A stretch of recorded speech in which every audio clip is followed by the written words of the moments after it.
KB, it's Throwback Tuesday on the program as we welcome the voice of the Badgers, Matt Lepay. Conversations with Matt brought to you by Ridgetop Exteriors, the epitome of expertise and reliability in home exterior solutions. Get started at ridgetopexteriors.com. Freddie Peralta pitching in Colorado tonight. Hunter went to the archives and pulled that one back. Welcome in, Matt.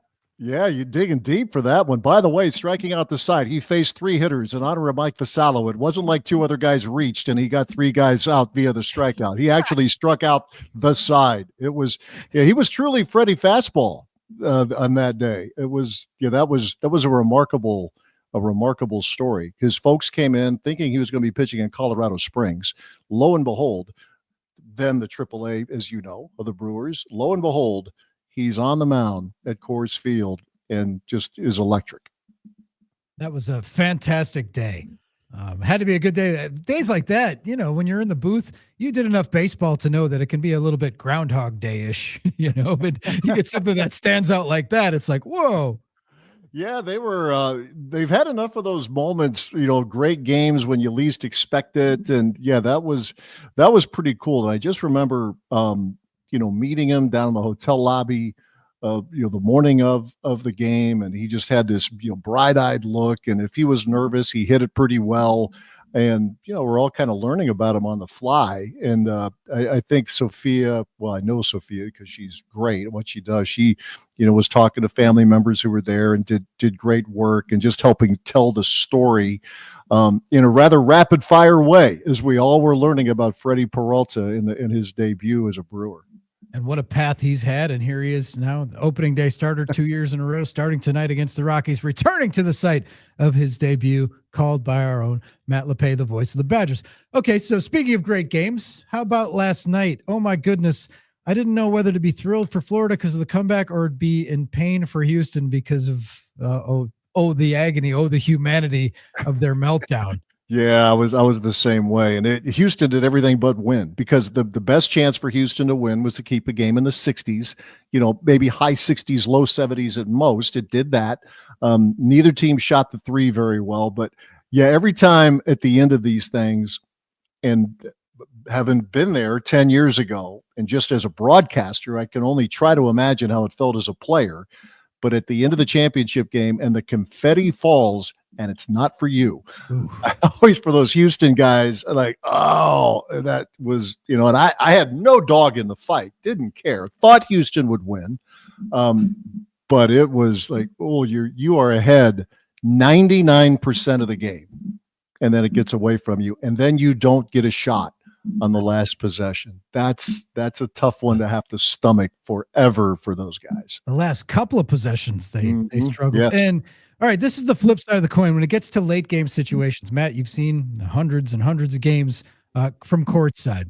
On defense, when you're up 3, you wonder, do you foul or not? And then on offense, when you got a chance like that, do you take the timeout or you just let it ride and try to let your guys get in the flow? Because sometimes it's harder after a timeout to even inbound the ball, as we saw with Duke. They had the trouble. So where do you stand on that? Is it which way? If one way doesn't work, well, you should have done the other thing. Well, was Houston out of timeouts? Did they have one in the bag there at the end? I thought they might have been out. I thought Kelvin Sampson may have called but that's one of those two. Like, do you attack the rim? Do you go downhill?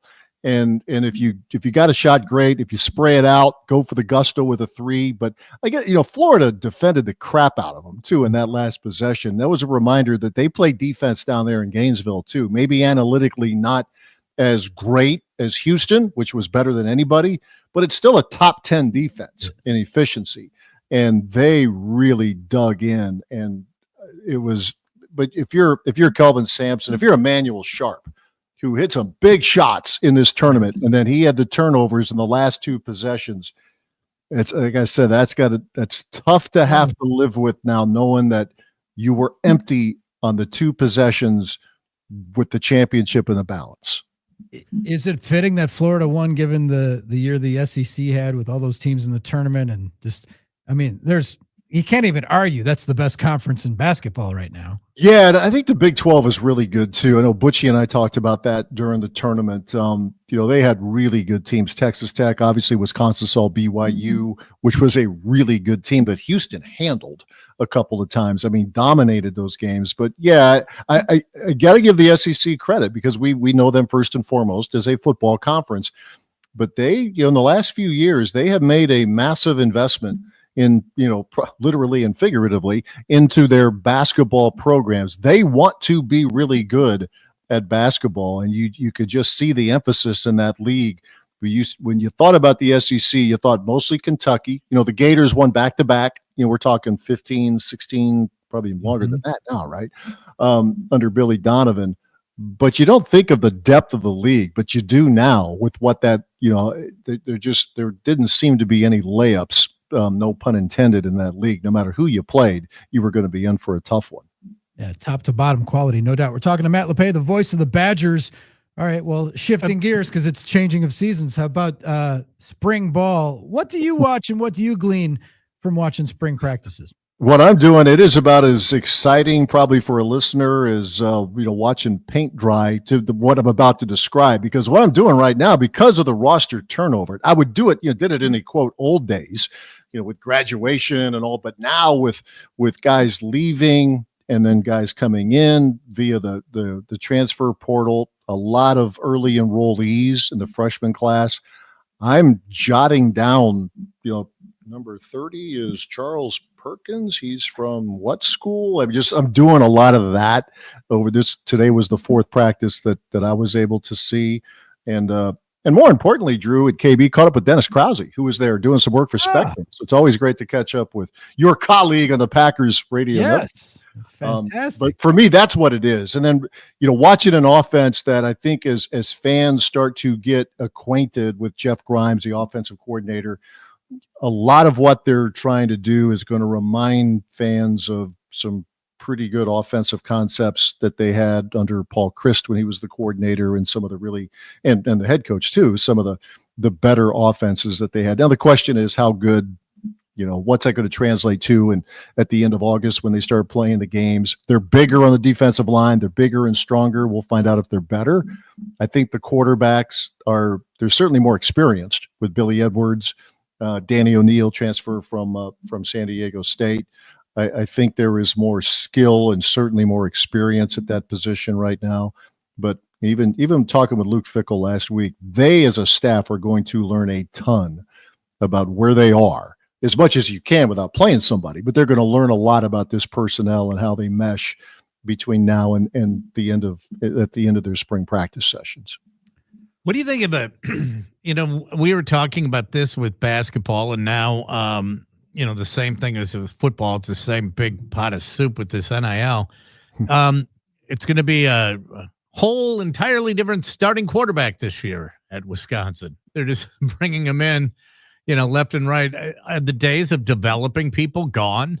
Yeah, it's a great question, because this is it's another year with the new quarterback. 2 years ago was Tanner Mordecai. Last year, Tyler Van Dyke for 2 games plus change. Remains to be seen. There's a highly regarded freshman on the roster now, but you've got, Billy Edwards, who's everybody figures going to be the starting quarterback. Danny O'Neill looks like he's going to be the number 2.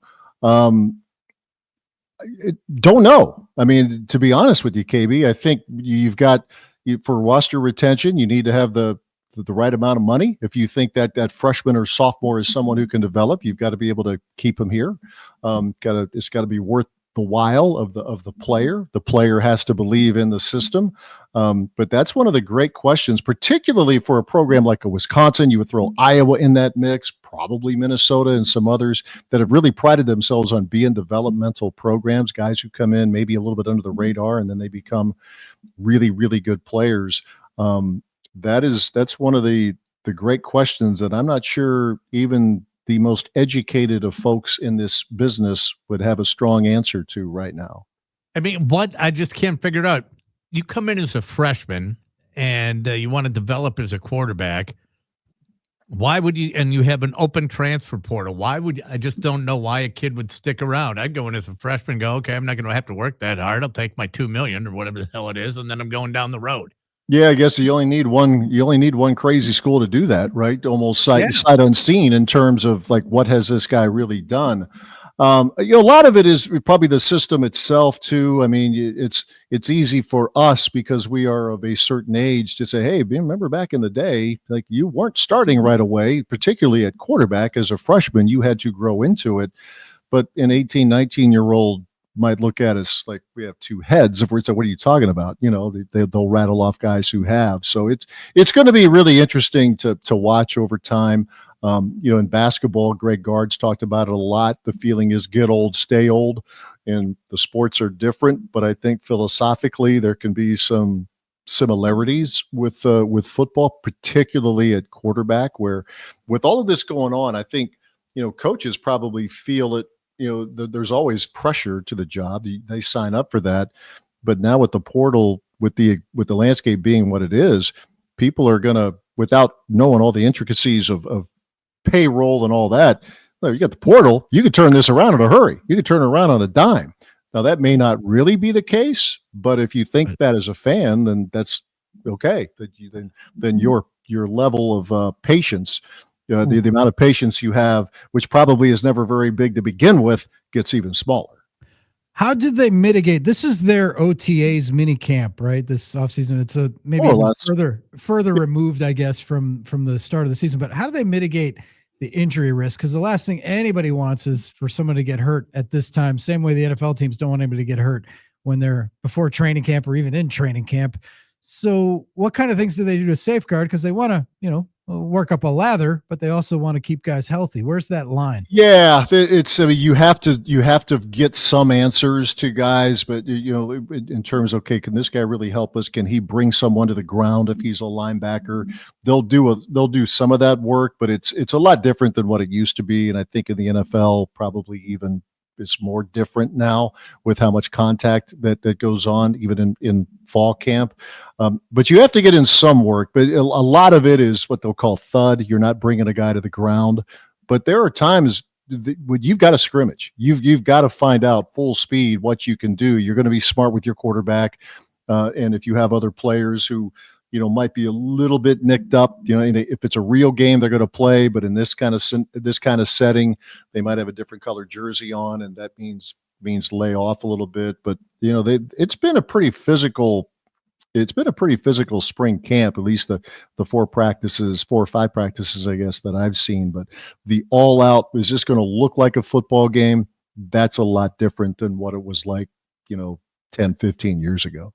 Is there a fan event on the radar? Have you heard anything? Yes, April 19th. They are doing a spring showcase. It is called. That's a lot of stuff for the young fan too.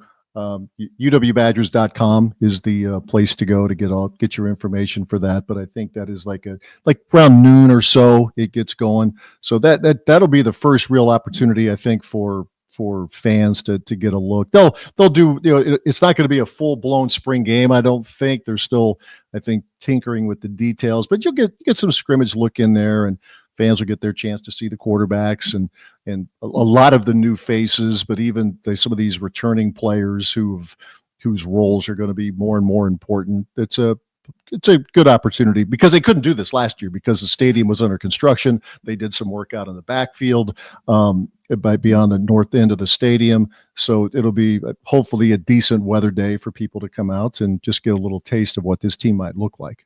Decent weather day. That's what we're hoping for. Matt, thanks for joining us. I'm going to have a Drew and KB bourbon tonight and watch Jeff Levering and Dilly. And I'll be thinking of you when Freddie Peralta takes the mound. Absolutely. And I heard you talking about Rock. He's kicking his feet up at his palatial estate in Arizona because, of course, he is. That's why he is America's analyst, Bill Schroeder. He is. Oh, my goodness. Yes. He's going to make it to the ballpark as a fan, but only if his tee time doesn't run late or something. Exactly. I know. Life is good. Thank you, Matt. Appreciate it. Thanks, Matt. Take care, guys. Yep. All right. Matt Lepay, the voice of the Badgers.